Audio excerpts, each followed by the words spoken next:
Good morning, Steve here in Sydney. I'll be laying Gnosis website, truebluehealer.com.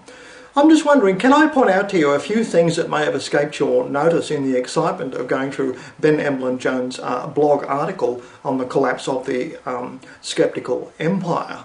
It's kind of fun to watch. It's like watching the sinking of the Bismarck as far as I'm concerned. But it had to come anyway. But I'll just point out a couple of things that you may not have noticed. Stuff written between the lines, so to speak.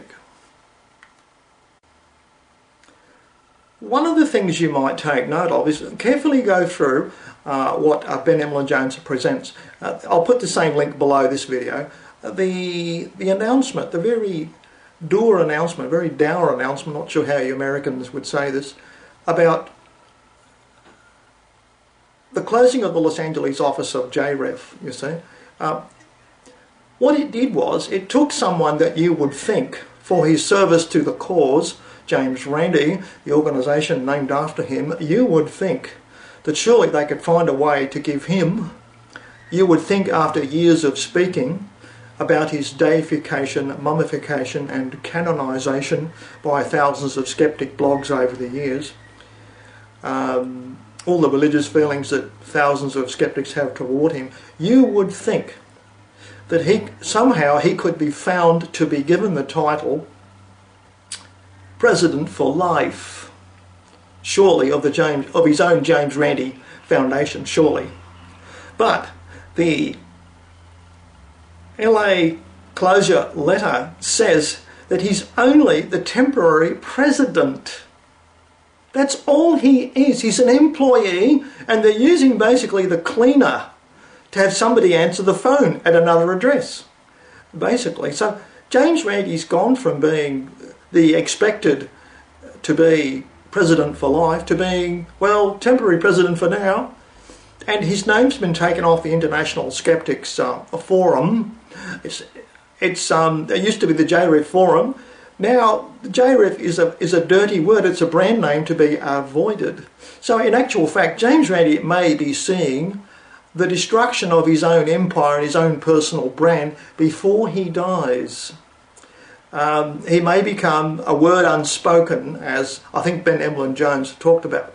The same way Michael Shermer might be treated if he decides to step out of the organisation as it implodes and become a believer. So James Randi could easily be disposed of like a piece of odious garbage before he even gets to go to a comfortable retirement and his world whistle-stop tour. Which brings me to another thing he did, which could be his own undoing. At a glance, his supposedly world-beating autobiography of his great and fantastic life is entitled An Honest Liar, which at first glance only appeals to the most gullible pseudo-skeptics who want to gulp down oxymorons without blinking. Any average person wouldn't pay money to see an oxymoron titled movie, or would they? An honest liar. Just how ridiculous can you be? I mean, that's another nail in the coffin, I think, showing the lack of understanding of what they're trying to do. I think they've lost their way, the pseudo-skeptic movement, even James Randi himself and his documentary makers, which is why I think they're being disposed of. Now, one thing that Ben Emlyn Jones and myself came across in our travels around YouTube was a commentary done called the JREF's Anally Inserted Grenade, which is basically how they're literally blown themselves to pieces with all their destructive factionalising. And he goes through it very eloquently. This man is a bard, he's a wandering minstrel, he's a poet. And he seems to be highly respected by the skeptic party faithful because they all rush to watch his videos and give it plenty of likes. And people like Thunderfoot turn up there. They're all party faithful. The lieutenants of the movement, that sort of thing. And this fellow who made this video, he's a well-known commentator apparently in the skeptic community. I'll put the name of his video up there and you can go directly to it. But it's worth listening to. Have some patience. Listen to the great diatribe that he goes through. They're very poetic. what can I say? It's more like an autopsy.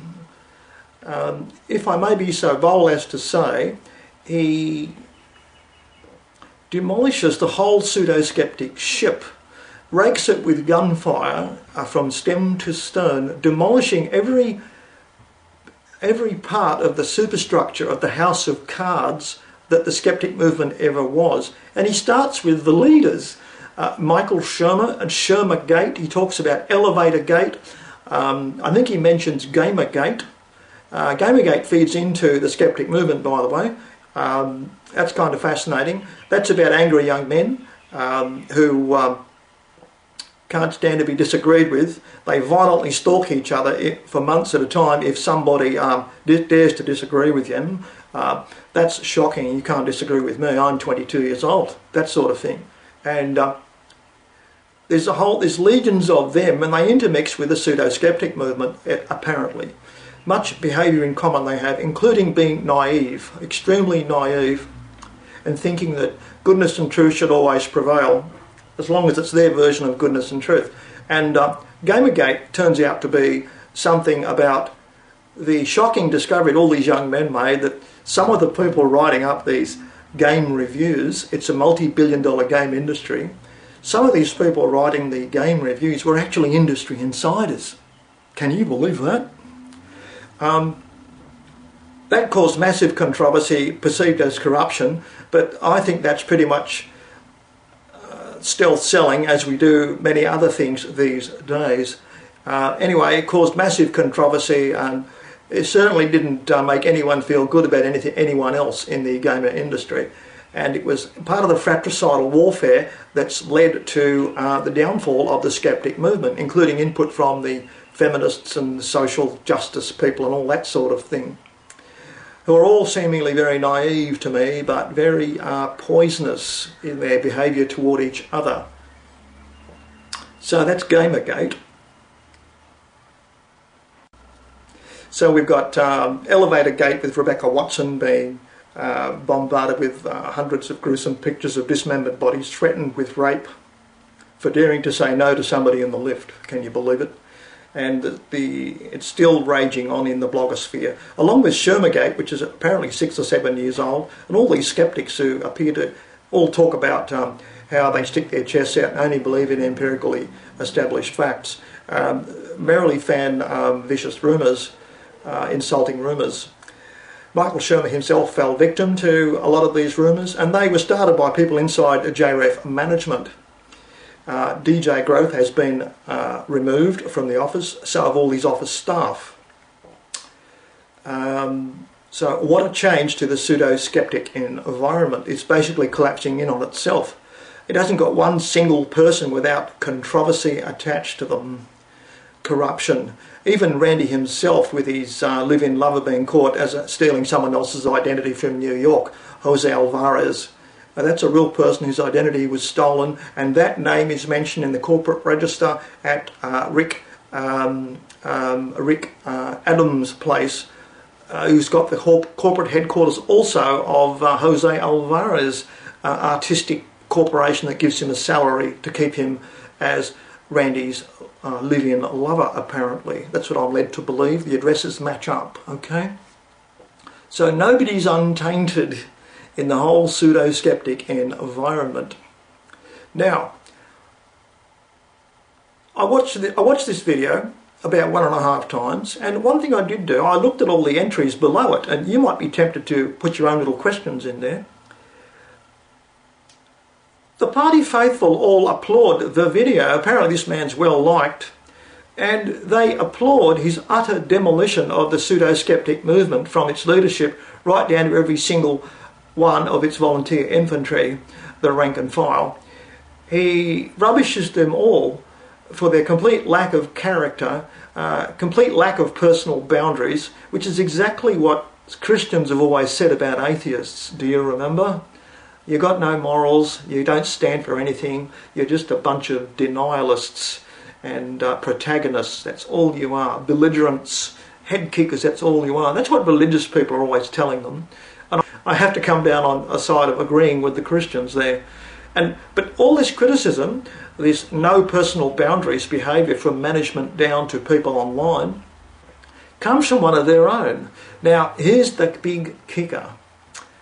None of these people, the party faithful who gather around to commiserate with the speaker, this wordsmith, demolishing the pseudo-skeptic movement as being utterly worthless, none of them say, oh, you're being a bit too harsh. There's not one protest. Oh, this could have been saved, or we can do better next time. Nobody says that underneath the video. Everyone tacitly agrees by praising the video. And he's actually ridiculing them, the audience of pseudo-skeptics. So they don't seem to notice how they're agreeing that they're all a pack of worthless trash people themselves. It is truly amazing to me that they could fail to apprehend what they're doing by their actions underneath the video with their comments, such as from Thunderfoot, etc. They basically all say, Amen. You're absolutely right. Can't wait for your next video. It's unbelievable. Now, you might think it's all over. I don't think it is, because almost simultaneously, I've just noticed on Sydney television, no less than 3 BBC programs where magicians are trying to show us how stupid and deluded we all are, and we shouldn't be believing any of our perceptions. There's Darren Brown, who's a pseudo-skeptic associated with the pseudo-skeptics in the UK, associated with Stephen Fry, who says mediums are all frauds. He's the famous, the lead speaker on the IQ program, the quiz show, the funny quiz show. And he gets his little mediums are all fraud thing every now and again on that show. Darren Brown is one of the magicians who likes to show that everyone's an idiot, everyone's deluded, and you should only listen to him. The second program just started up. I forgot the name of it, but last night it was on. It was set in the town of Savannah in America, southern states. And in the town of Savannah, it's got a long history and a big population. So it's got a lot of graveyards, and thus it says, the program voiceover says, there's all sorts of stories about paranormal events, you see. What a strange thing to say about the town of Savannah, which is really famous for the manufacture of nuclear weapons in the 1960s. They were all inventoried there in the town of Savannah. Okay? That's Savannah's claim to fame, really. But these 2 British magicians are going to go there to this town, and they're going to convince everybody, it was on TV last night, that vampires exist in the town of Savannah. And they're going to do it with a few magicians' tricks to show us how stupid we can all be. Okay? So that's a 2-pronged attack from the BBC. Now, the third prong is another program from the BBC, which has really got on the offensive at getting people off the internet, such as Charlie Veitch, taking them on bus trips around America and showing them that the official account of 9/11 is really true, and all these conspiracy theories are just plain stupid. Amazingly, even Charlie Veitch collapsed, apparently to a very simplistic contradiction from some expert on falling buildings or something. And Charlie Veitch literally walked off screen with his tail between his legs, which really surprised me. And by the way, these 9/11 truthers are equated with New Earth creationists. Now, they're literally pulled off the internet by the BBC and paraded seemingly stupidity to maximise the stupid appeal they have for the viewer, you see. And they're on the same show, successive shows, you see. So you think, here's a concerted effort for the BBC to attack the internet on mainstream television. Even though James Randi seems to be a sinking ship, the propaganda wing of the military-industrial complex is far from down. Okay, it's not finished, not over yet, and they just seem to be starting with greater energy a more broad-scale mass broadcasting method of attacking people who dare to think for themselves.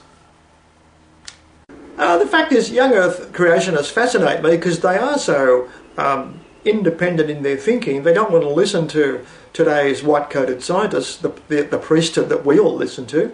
They don't want to do that at all. They've got their own account, their own story, and I'm actually in favour of an account if it gives a person sustenance to live with the truths that they want to believe in, if it doesn't hurt anybody else. How bad is it if you believe the world was made in 6 days? Just how serious is it? It's like believing in astrology. How harmful is that?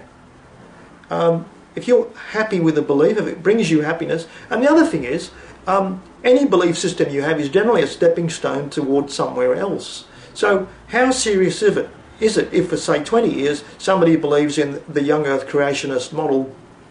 How serious is that? It might do them a lot of good, they might need to do it. So I think that if, say, something that's baffling to me personally, if it transports somebody else, say by the study of astrology, then go with it, do it. Don't go criticising people because you don't understand something they could have spent years working on, and they understand it far better than you. And even if it's a wobbly lily pad, it's still a stepping stone for them to get somewhere else. Another example of strange number studies is something I discovered years ago, and I instantly recognised it. It's the study of Gematrian numbers, and that is a study of natural numbers and how they interact, harmonic numbers, that sort of thing. Seemingly near magic of numbers and how they interact. And numerous great mathematicians have said, really, the universe is a mathematical exercise and nothing more. It really just depends on your perspective. But I'm no mathematician, and I can assure you now, Gematrian numbers transport someone to a certain journey, a destination. And I know it works for certain. But I don't know a lot about Gematrian numbers, but I certainly appreciate how they transport people. I recently discovered this, so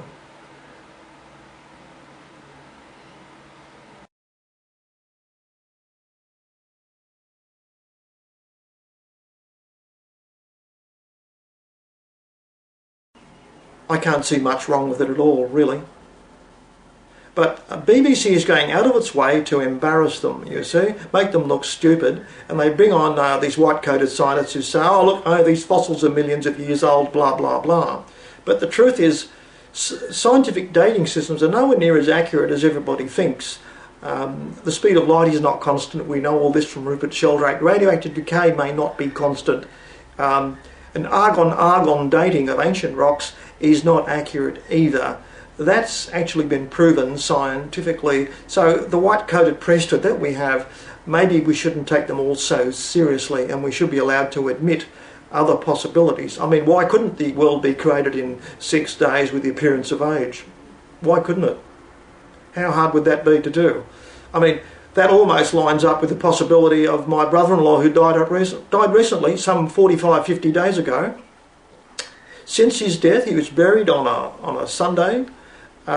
He's made about 20 appearances in people's dreams. He's turned up in apparitional form, dissolving through house walls, and he's spoken to someone out of the darkness and scared the living daylights out of his best friend.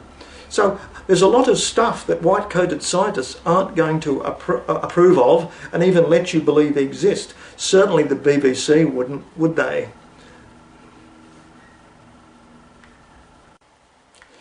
So convincing is the constructed reality around us that I tend to think, like most people, that the Earth being created in 6 days is a remote possibility, but it's not that far away from my brother-in-law making 20 appearances after his death. He's made smell visitations. Camphor that was rubbed on his body has turned up in people's nostrils in 2 countries, 3,000 miles apart. And he seems to have gone from, he can verify his attendance of family gatherings by flickering the lights in the room that they're all sitting in. He moves it from room to room.